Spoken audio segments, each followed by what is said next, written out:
after I was elected as a member of the European Parliament, I received a request for a meeting with the Islamic Republic of Iran's ambassador to the EU. When he came to my office, he began to boast about the achievements of the theocratic regime under their supreme leader, Ayatollah Ruhollah Khomeini. I stopped him in mid-sentence and showed him a newspaper article I had read. It noted the hanging of a 16-year-old girl called Atafe Rajabi Sahale. She was hanged in public from a crane in the city of Nekka.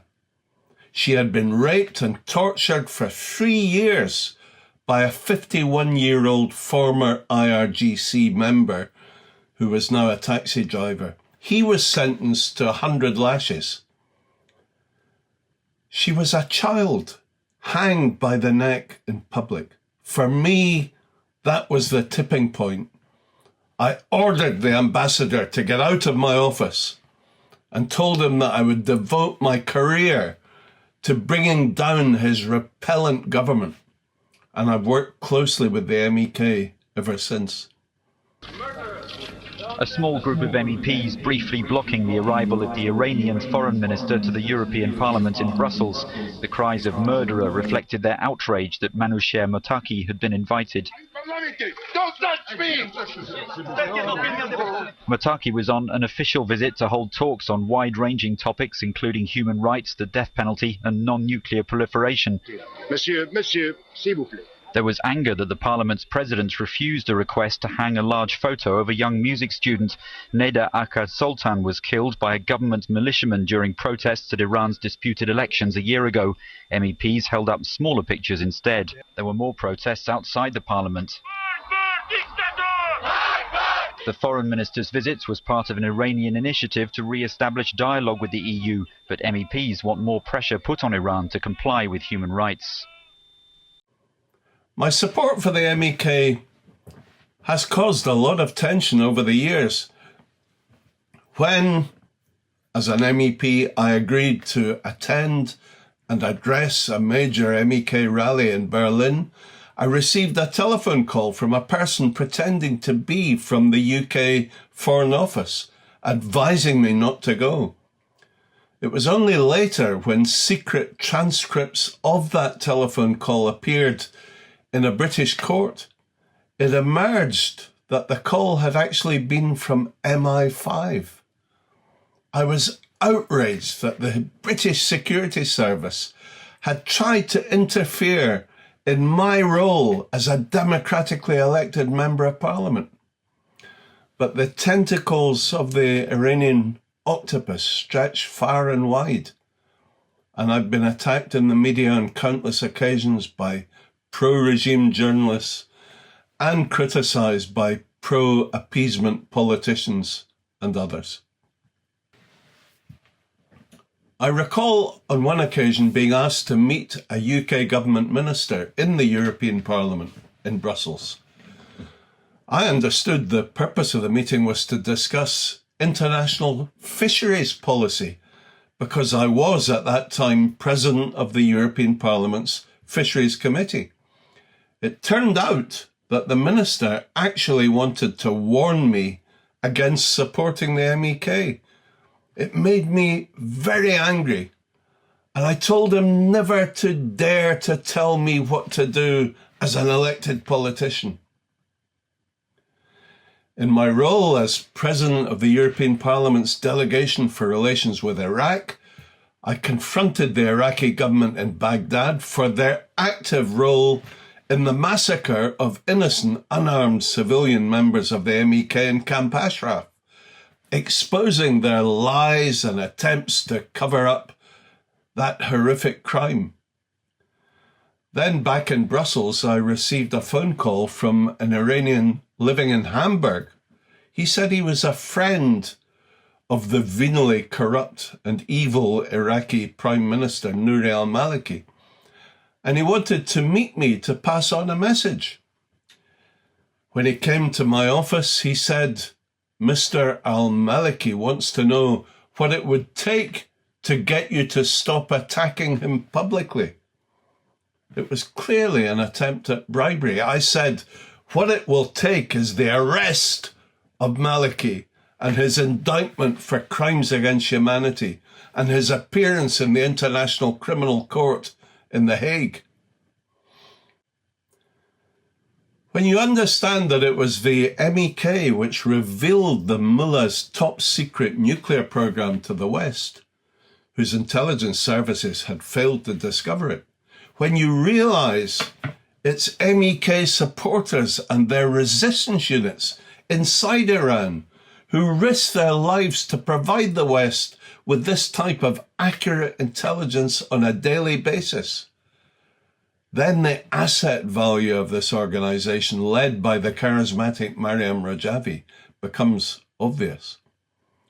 The MEK and the NCRI are the only hope for ending the theocratic regime's nuclear threat, and the only hope for restoring peace, freedom, justice, and human rights to the Iranian people and to the wider Middle East.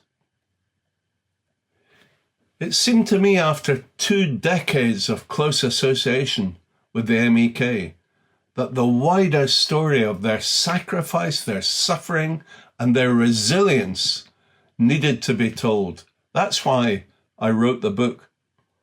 Here is an organization motivated only to end repression and to restore freedom to their people, and yet they have been demonized, viciously attacked, suffered a genocidal campaign that led in 1988 to the massacre of over 30,000 of their supporters in Iran, and even, as an astonishing act of appeasement, listed as a terrorist organization at one time. The truth behind all of these atrocities and lies had to be revealed, and that's why I wrote Self-Sacrifice, Life with the Mujahideen. Although there may be some in Iran who still believe in the monarchist system, yet there is no monarchist political movement inside Iran. The overwhelming majority of those who were alive during the revolution of 1979 rejected the monarchy. There is no indication that the new generation has any tendency or wish to restore the monarchy in Iran. The most important indicator of the lack of support for the monarchist movement was the January 2018 and specifically the November 2019 uprisings, in which the Iranian people completely rejected Reza Pahlavi's proposal for civil disobedience and cooperation with the IRGC. Isolated publicity stunts claiming support for the monarchy that were mounted by agents of the regime to distort the demands of the demonstrators backfired, failing to provide any credibility to the monarchists. It did, however, expose how the regime likes to play the monarchist card. The monarchy in Iran was an illegitimate and autocratic institution that a popular revolution overthrew. The notion of the return of the monarchy to Iran is as historically anachronistic as the return of the monarchy to France or Russia or even Iraq or Afghanistan. Such a fantasy is irrelevant. It doesn't really merit serious consideration. Only the Iranian regime plays up the monarchy card as a ploy to maintain its clerical rule and deprive the Iranian people of their right to self-rule and sovereignty. Iranian monarchists do not have any organizational capability in either Iran or anywhere else. During the past 40 years, monarchists have not played any role or paid any price in fighting the regime. Reza Pahlavi has no concrete plans for regime change other than talking up a fantasy of cooperation with the regime's repressive forces like the IRGC and the Basij. He has no plans for the future of Iran, Even his official website does not purport to have a program for the future of Iran. There is only one clear and competent alternative to the mullah's regime, and that is the MEK and their 10-point plan for restoring freedom, democracy, and justice to the Iranian people. It's a manifesto around which I would be proud to stand for election. That's why I support the MEK, and that's why I repeatedly call on the West to stop appeasing this repressive clerical regime and instead focus their support on the main democratic opposition, the MEK. Thank you.